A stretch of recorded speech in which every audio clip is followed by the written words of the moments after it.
የአፍሪካ ጣሊያን ጉባኤን አስመልክቶ ከመንግስት ኮሚኒኬሽን አገልግሎት የተሰጠ መግለጫ። ኢትዮጵያ በየዓመቱ በሚካሄደው የአፍሪካ ህብረት የመሪዎች ጉባኤ ሁሌም አዳዲስ ነገሮችን በማሳየት ያለፈው ብቻ ሳይሆን የመጻኢው የፓን አፍሪካኒዝም አርአያነቷን አጠናክራ ቀጥላለች። ኢትዮጵያ የአህጉራዊ አንድነትና የፓን አፍሪካኒዝም ማሳያ የሆነውን 39ኛውን የአፍሪካ ህብረት የመሪዎች ጉባኤን እንዲሁም ጎን ለጎን የሚካሄደውን የታሪካዊውን የአፍሪካ ጣሊያን ጉባኤን በድምቀት ለማዘጋጀት ዝግጅቷን አጠናቃለች። ከየካቲት 6 እስከ 8 ባሉት ቀናት ሀገራችን ሁለት አበይት ጉባኤዎችን ታስተናግዳለች። የመጀመሪያው የካቲት 6 2018 ዓ.ም የሚካሄደው የአፍሪካ ጣሊያን ጉባኤ ሲሆን ሁለተኛው ደግሞ ለ39ኛ ጊዜ የሚካሄደው የአፍሪካ መሪዎች ጉባኤ ነው። የዘንድሮ የአፍሪካ ህብረት የመሪዎች ጉባኤ የ2063ቱን አጀንዳ ለማሳካት ዘላቂ የውሃ አቅርቦት፣ ደህንነቱ የተጠበቀ የንጽህና አጠባበቅ ስርዓቶችን ማረጋገጥ በሚል መሪ ቃል ይካሄዳል።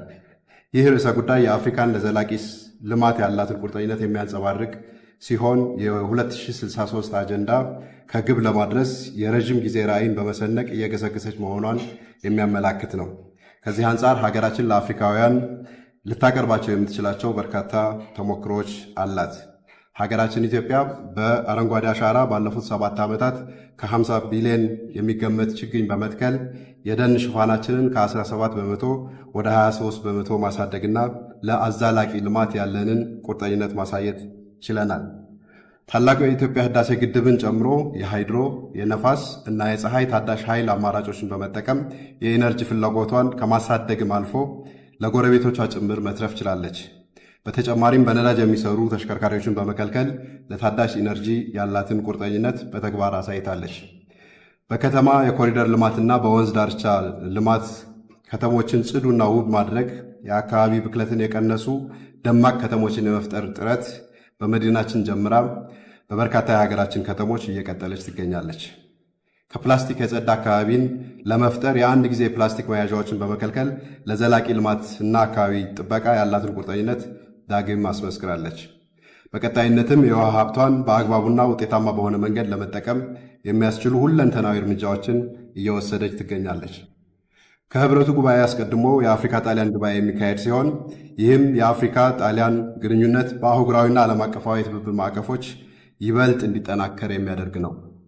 የአፍሪካ ጣሊያን ፎረም መካሄድ ከጀመረበት ጊዜ ጀምሮ ከሮም ውጭ ሲካሄድ ይህ የመጀመሪያው ሲሆን በአፍሪካ አፈር ሲካሄድ የመጀመሪያዋ መዳረሻ ኢትዮጵያ መሆኗ ሀገራችን አፍሪካን ከተቀረው ዓለም ጋር ከማስተሳሰር አንጻር ያላትን ከፍተኛ አቅም የሚያሳይ ነው።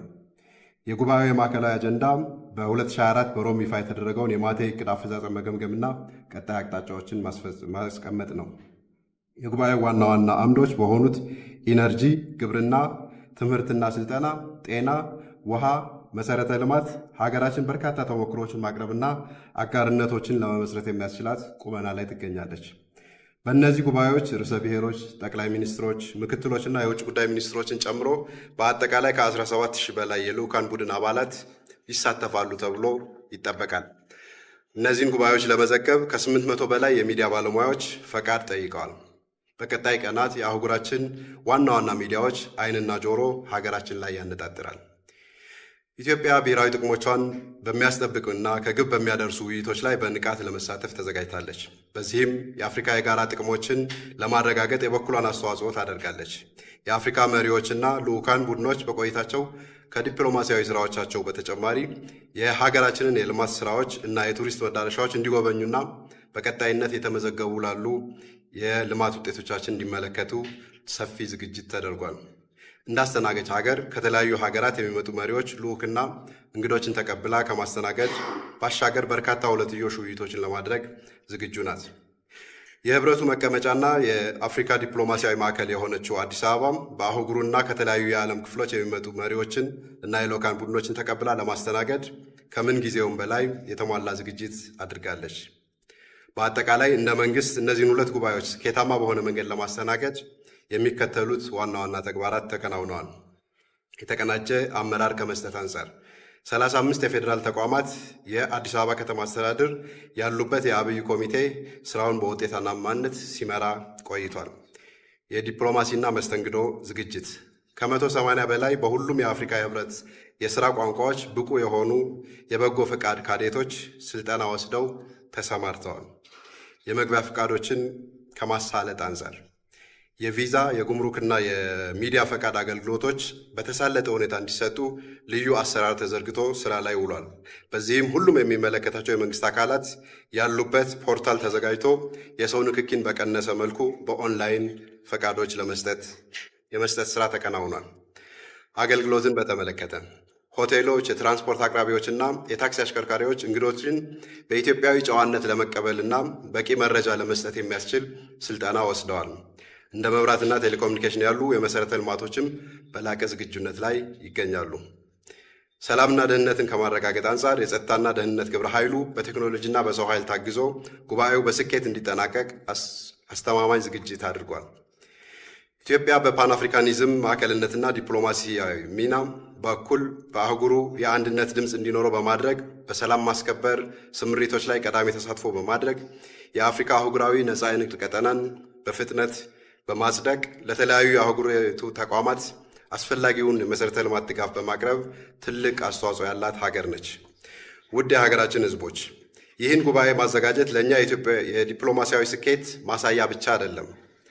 ይልቅም አፍሪካውያን ወንድሞቻችን እንደ ሀገር በተፈተንባቸው ወቅቶች ሁሉ ላሳዩን አብሮነት እና ወዳጅነት ምስጋናችንን የምንገልጽበትና አፍሪካዊ አንድነታችንን የምናጸናበት ቋሚ መድረካችን ነው። ኢትዮጵያ አሁን ላይ ያደረገችው ባለቻቸው ሰፋፊ የሪፎርም ስራዎች በምግብ ሉዓላዊነት፣ በኮሪደር ልማት፣ በአረንጓዴ አሻራ ትግበራ ለአፍሪካ ብሎም ለዓለም በምሳሌነት የሚጠቀስ ሀገር ሆናለች። እንደ ስሟ አዲስና ውብ የሆነች የመጣችው አዲስ አበባ በአዳዲስ የከተማ መሰረተ ልማቶቿ እና እንግዳ ተቀባይ ህዝቧ አህጉር አቀፍና ዓለም አቀፍ ሁነቶችን የማዘጋጀት ብቃቷ ጎልቶና ፈክቶ በእጅጉ እያሸበረቀ ይገኛል። ክቡራን የመዲናችን አዲስ አበባና በዙሪያዋ የሚገኙ ከተሞች ነዋሪዎች፣ ይህ ታላቅ አገራዊ ሁነት በስኬት እንዲጠናቀቅ የሁሉም ዜጎች የተቀናጀ ትብብር ወሳኝ ነው።